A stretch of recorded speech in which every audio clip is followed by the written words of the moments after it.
पोलिसांकडून विद्यार्थ्यांचा छळ सुरूच राहिल्यास लवकरच शांततापूर्ण आंदोलनाद्वारे याला प्रत्युत्तर देणार अभिजित दिपकेंचा सरकारला इशारा।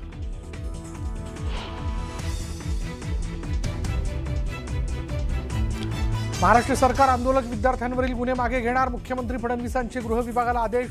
आसाम बिहार नंतर महाराष्ट्र सरकारचा मोठा निर्णय।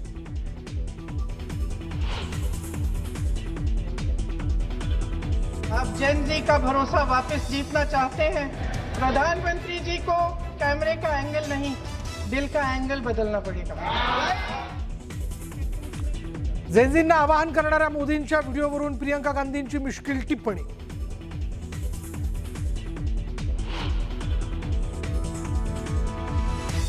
नया शिक्षा मंत्री चुना, एक ऐसे व्यक्ति को इस पद पर आसीन किया जिसने एक गर्भवती महिला के बलात्कारियों की रिहाई पर अपनी सहमति व्यक्त की।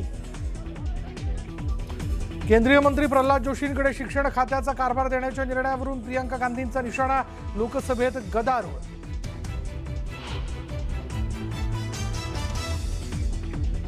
परीक्षा सुधारणा विधेयकावर लोकसभेत चर्चेला सुरुवात।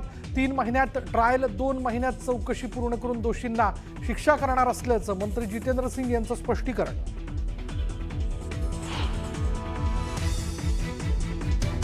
आज इनके जो भी आगे चल के सुप्रीम कोर्ट के लॉयर्स होंगे या लॉयर्स होंगे, क्या इनके माँ बाप अफोर्ड कर पाएंगे? इनके खुद की तो हैसियत नहीं है अफोर्ड करने की। विद्यार्थी आंदोलकांवर भाजप खासदार कंगना रनौतांची बोचरी टीका।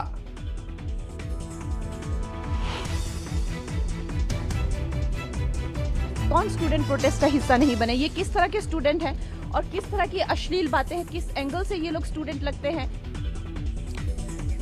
आंदोलक विद्यार्थ्यांवर कंगना रनौतची टीका।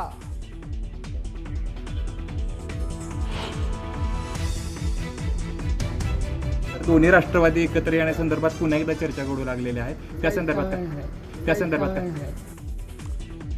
शरद पवारांनी फेटाळल्या दोन्ही राष्ट्रवादीच्या विलीनीकरणाच्या चर्चा।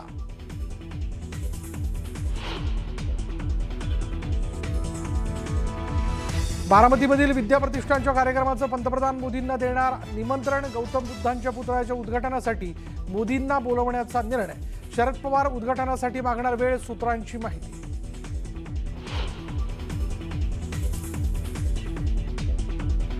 मुंबईत एफडीएची मोठी कारवाई, नियमांची पायमल्ली केल्यानं सीसीआय, एमआयजी सह 5 नामांकित क्लबमधील कॅन्टीन परवाने निलंबित।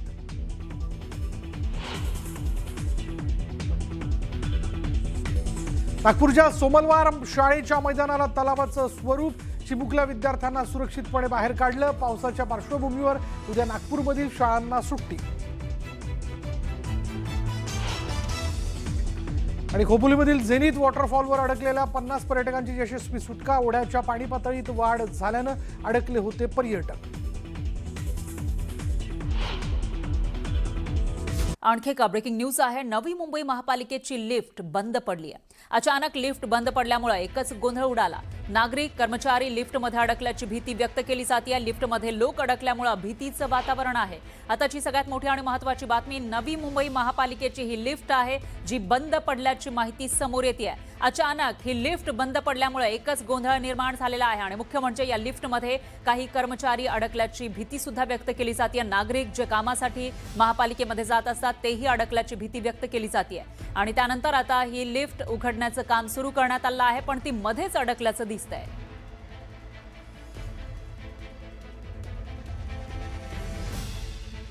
त्यानंतर एक मोठी बातमी आहे, राज्याला सतर्क करणारी ही बातमी आहे, कारण राज्यामधील विविध भागात 29 ते 31 जुलै दरम्यान पावसाचा इशारा आहे। विदर्भ, उत्तर महाराष्ट्र, उत्तर मराठवाडा, त्याचबरोबर खानदेश, मध्य महाराष्ट्रामधील घाट परिसरात मध्यम ते मुसळधार पावसाचा इशारा आहे। तर मुंबई आणि परिसरामध्ये 30 आणि 31 जुलैला पावसाचा जोर वाढण्याची शक्यता आहे।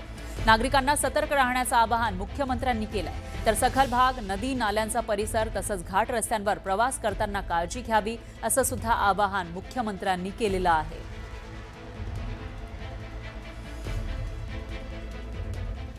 दरम्यान सिंधुदुर्ग जिल्ह्यामध्ये गेल्या 2 दिवसांपासून मुसळधार पाऊस कोसळतोय। कणकवली, कुडाळ, सावंतवाडी, मालवण, देवगड, वैभववाडी, दोडामार्ग आणि वेंगुर्ला तालुक्यात जोरदार पाऊस बरसला। या पावसामुळे भात लावणीसह शेतीच्या विविध कामांना वेग आलाय। शेतकऱ्यांमध्ये समाधानाचं वातावरण आहे आणि हवामान विभागानं पुढील काही दिवस सुद्धा पावसाचा जोर कायम राहील अशी शक्यता वर्तवली आहे. दरम्यान रायगड जिल्ह्यातील पेन तालुक्यामधल्या बरवणे गावावर भूस्खलनाचं मोठं संकट ओढावलेलं आहे. गेल्या एका महिन्यामध्ये सलग 2 वेळा भूस्खलन या ठिकाणी झालं आहे. त्यामुळे डोंगराचा मोठा भाग गावाच्या सीमेजवळ येऊन पोहोचलाय आणि 40 घरांच्या या गावातील नागरिक प्रचंड भीतीच्या छायेखाली जीवन जगतायत. प्रशासनाकडून अद्याप ठोस उपाययोजना झाली नसल्याचा आरोप ग्रामस्थांनी केलाय.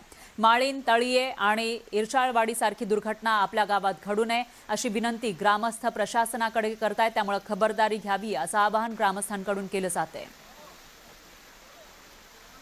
पेन तालुक्यात वरवणे गाव आहे. आपण बघू शकतो वरवणे गावाच्या वरती जो दरड आहे, मोठ्या प्रमाणात जे दरड आहे ती गावाच्या ठिकाणी आलेले आहेत. असे 2 दरडे आहेत. 15 दिवस झाले या ठिकाणी दरड येऊन लोकांमध्ये भीतीचं वातावरण झालेलं आहे.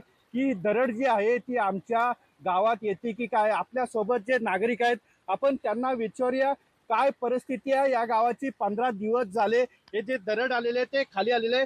कोण प्रशासन ह्या ठिकाणी कोण आलेलं आहे का? आम्ही प्रशासनाला 5 ते 6 जुलैलाच कळवलेलं आहे. आमचे स्वतः तात्या बरोबर आहेत, परंतु प्रशासन कोणी इथं आलेलं नाही आहे. आमचे असले माजी खासदार दादा धैर्यसिंग पाटील हे 2-4 वेळा इथे येऊन त्यांनी स्वतः पाहणी केलेली आहे. तर आमचा भाग खूप दुर्गम भागात आहे. आमचं गाव दुर्गम भाग असून एकदम डोंगराकडेला आहे आणि डोंगर हा जो गेलेला आहे तो माझ्या शेताच्या तिकडे आंब्याच्या इकडे गेलेला आहे. परंतु दुसरा जो डोंगर आहे तो आमच्या गावाच्या एकदम साईडला आहे आणि गावाच्या एवढ्या साईडला आहे की दुसरा जो 15-16 जुलैला जो परत झालेला आहे उत्तर डोंगराचा तो आमच्या बरोबर गावाच्या वरती आहे. त्यामुळे तो डोंगर आला तर पूर्णपणे आमचं मालीन गाव झाल्याशिवाय राहणार नाही. तेव्हा प्रशासनाला आम्ही विनंती करतो की प्रशासन येऊन आमचं नियोजन करावं, पुनर्वसन करावं असं आम्ही त्यांना सांगू इच्छितो. या वरवणे गावात किती घरं आहेत आणि काय भीती आहे? या वरवणे गावामध्ये 45 घरं आहेत. या डोंगराची भीती आहे. डोंगर हा रात्रीला कधी येईल ह्याचं सांगता येणार नाही. त्याच्यामुळे आम्ही एक वरवणे गावातले लोक सर्व घाबरत आहेत. मला सांगा, या ठिकाणी एक खासदाराचं गाव आहे, त्या ठिकाणी खासदार आले होते, प्रशासन आलं होतं, कलेक्टर आले होते?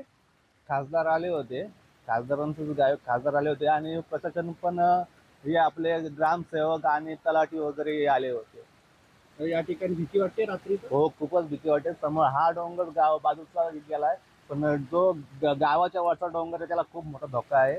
त्यामुळे लवकर पुनर्वसनाची तयारी करावी. खरंच नागरिकांमध्ये भीतीचं वातावरण, एवढं दरड जे आलेलं आहे, 15 दिवस उलटून गेले पण या ठिकाणी प्रशासन पोचत नाही. लवकरात लवकर लोकांची समस्या मांडले पाहिजेत, कलेक्टरांनी सरकारने मांडले पाहिजेत असं या नागरिकांची म्हणणं आहे. मोहन जाधव, न्यूज 18 मराठी, रायगड. यानंतर बातमी आहे राजकीय वर्तुळातली. दोन्ही राष्ट्रवादी काँग्रेस एकत्र येणार असल्याच्या चर्चा आहेत आणि पत्रकारांच्या याच प्रश्नाला काहीही संबंध नाही असं थेट उत्तर शरद पवारांनी दिलंय. विलिनीकरणाच्या चर्चा त्यांनी पुन्हा एकदा फेटाळून लावल्या. पण गेल्या काही महिन्यांपासून थंड बस्त्यात पडलेला राष्ट्रवादीच्या विलिनीकरणाचा विषय पुन्हा एकदा चर्चेत आला आहे. तो गेल्या काही दिवसातल्या भेटीगाठींमुळे. 22 जुलैला विद्यार्थी आंदोलनाच्या पार्श्वभूमीवर स्वतः शरद पवारांनी पंतप्रधान मोदींची भेट घेतलेली होती. त्यानंतर दुसऱ्या दिवशी शरद पवारांची पार्थ पवार आणि प्रफुल्ल पटेल यांनी भेट घेतल्याची माहिती आहे. आणि यानंतर 27 जुलैला एकाच दिवसात आधी सुनील तटकरे आणि त्यांच्या पाठोपाठ सुप्रिया सुळे तसंच बजरंग सोनवणे यांनी केंद्रीय गृहमंत्री अमित शहांची भेट घेतली. दोन्ही राष्ट्रवादीच्या नेत्यांनी शहांची भेट घेतल्यामुळे विलिनीकरणाच्या चर्चा राजकीय वर्तुळात सुरू झाल्यात. पण शरद पवारांनी मात्र या चर्चा फेटाळून लावल्या. तर दोन्ही राष्ट्रवादी एकत्र येण्यासंदर्भात पुन्हा एकदा चर्चा घडू लागलेल्या आहेत. त्या संदर्भात काय?